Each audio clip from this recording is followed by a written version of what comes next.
एक बार जननी अनहवा करी श्रृंगार पलना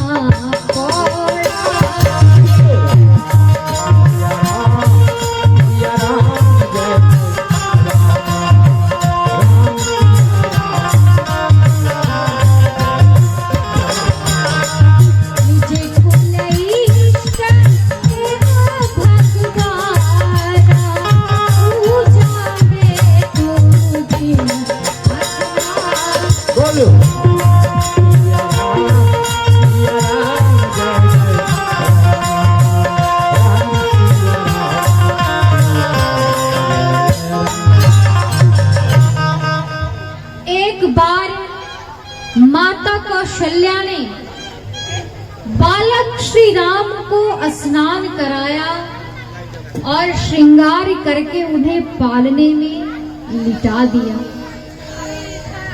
फिर वे अपने कुल के इष्ट देव भगवान की पूजा करने हेतु स्वयं यानी खुद भी स्नान करती हैं। माता कौशल्या जी ने पूजा करके भगवान इष्ट देव को नैवेद्य यानी प्रसाद चढ़ाया और फिर वे अपने रसोई घर में चली गई। माता कौशल्या जी रसोई घर से जब पूजा के स्थान पर आती हैं तो देखती हैं कि भगवान इष्ट देव को चढ़ाए हुए प्रसाद का बालक श्री राम प्रेम से मग्न होकर भोजन कर रहे हैं। यह देखकर माता कौशल्या जी सोचने लगी कि अभी मैंने बालक श्री राम को श्रृंगार करके उन्हें पालने में लिटा कर आई हूँ, फिर यहाँ लाकर इस बालक को किसने बैठा दिया। यह सोचते हुए माता कौशल्या जी दौड़कर वहां गई जहां बालक को पालने में लिटाई थी। तो वहां देखती है कि बालक आराम से पालने में सो रहा है। फिर माता दौड़कर पूजा के स्थान पर आती है तो देखती है कि वही बालक वहां भोजन कर रहा है। माता को विश्वास नहीं हुआ, फिर भी वे वहां गई जहां बालक को पालने में लिटाई। फिर देखती है कि वही बालक वहां पालने में सोया हुआ है। फिर दौड़कर पूजा के स्थान पर आती हैं तो देखती है कि वही बालक वहां भोजन कर रहा है। यह देखकर माता कौशल्या जी का हृदय कांपने लगा, उनका मन अधीर हो गया। माता कौशल्या मन ही मन कहने लगी कि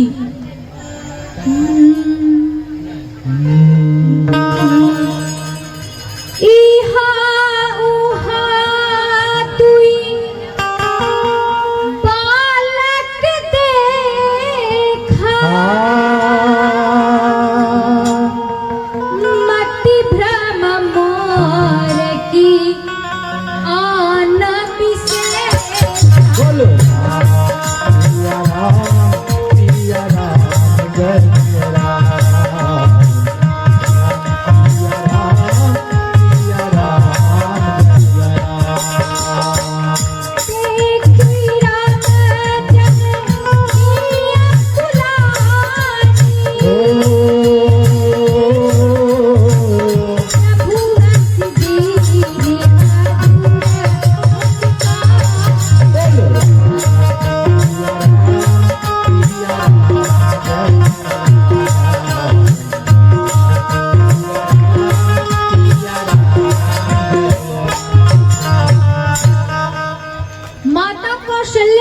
मन ही मन कहने लगी कि मैंने यहाँ और वहां दो बालक देखे और दोनों बालक एक ही हैं। क्या यह मेरी बुद्धि का भ्रम है या कोई विशेष कारण है। माता कौशल्या जी को जब प्रभु श्री राम ने घबराए हुए देखा तो वे मधुर मुस्कान से हंसने लगे। देखी राव माता ही निज अद्भुत रूप अखंड, रोम रोम प्रति लागे कोटि कोटि ब्रह्मांड। प्रभु श्री राम ने अपनी माता को अपना अखंड अद्भुत रूप दिखलाया, जिसके रोम रोम में करोड़ों ब्रह्मांड समाये हुए। माता कौशल्या ने प्रभु के उस अगणित स्वरूप में, अद्भुत स्वरूप में अगणित सूर्य, चंद्रमा, शिव, ब्रह्मा, बहुत से पर्वत नदियां और साथ ही साथ वैसे भी पदार्थ देखे जिनके बारे में वे कभी सुने भी नहीं थे। प्रभु श्री राम के अखंड अद्भुत रूप को देखकर माता कौशल्या जी का शरीर पुलकित हो गया। उनके मुख से एक भी वचन नहीं निकल पाते। तब माता कौशल्या जी अपने नेत्र यानी अपने आंख को मूंदकर प्रभु के चरणों में सिर नवाया। जब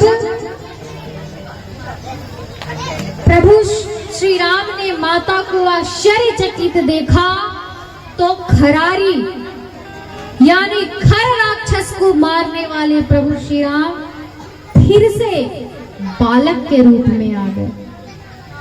माता कौशल्या जी स्तुति भी नहीं कर पा रही हैं, क्योंकि वे डर गई कि मैंने तो जगत पिता परमात्मा को ही अपना पुत्र मान बैठे हूं।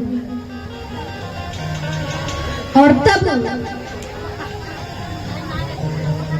प्रभु ने माता को समझाया और कहा कि हे माता सुनो, इस बात को किसी से कहना मत। मैंने तुझे वह अपना अखंड अद्भुत रूप तुम्हारे पूर्व जन्म के तपस्या के कारण में दिखलाया हूं। हे माता, इस बात को तुम किसी से कहना मत। और माता कौशल्या ने प्रभु से वरदान मांगा, आशीर्वाद मांगा कि हे प्रभु, मुझ पर ऐसी कृपा करो, ऐसी कृपा करो कि अब आपकी माया मुझे कभी नहीं व्यापे, यानी अब आपकी माया मुझे कभी नहीं सताए। प्रभु ने एवमस्तु अर्थात ऐसा ही होगा का वरदान दिया। श्री शिव जी कहते हैं, जो सर्वव्यापक है, जो माया से रहित है, निरंजन है, जो निर्गुण है, जिनका ना तो कोई नाम है ना रूप, जिसने जो नाम रख दिया, जो रूप दे दिया, वही सही है। वही प्रभु आज अपने भक्तों के आनंद के लिए, अपने भक्तों के कल्याण के लिए नाना प्रकार के अद्भुत अनुपम चरित्र कर रहे हैं।